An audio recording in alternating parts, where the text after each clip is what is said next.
И здравейте, приятели! Днес ще ви покажа моята сутрешна рутина като 20 годишен бъдещ милионер. Първото нещо, което направих е да си взема телефон и да погледам малко Instagram Reels. Знаете как е, не е за изпускане, особено колагин, както и да е. Да, реших още мъничко да поспинкам за хубост. Знаете как е, никога не е зле. След което реших да локинна, да се взема в ръце и първото нещо, което направих е да видя какво се случва в Instagram. Имаше доста смешни моменти, честно казано, но да, завладяме и реших да погледам още мъничко. Но да, след което наистина се надъхах и реших да локинна, да отида да свърша малко работа. Направих си една закуска и докато я изям седнах да погледам малко Мистер Кеш.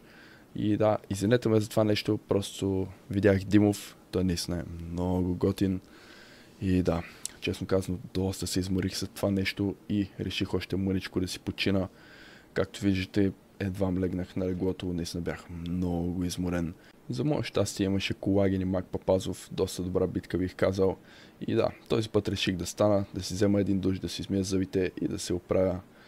Но да, честно казано не успях. Затова реших да погледам още малко TikTok и Instagram Reels. Имаше готини битки, честно казано, беше забавно. И да, този път наистина много се надъхах, както виждате мотивацията. Седнах на компютъра да си доизям закуската. Играх малко Майнкрафт, наистина беше доста забавно. Построих си къща и да, приятели, след което си легнах, гледах малко Reels и това е.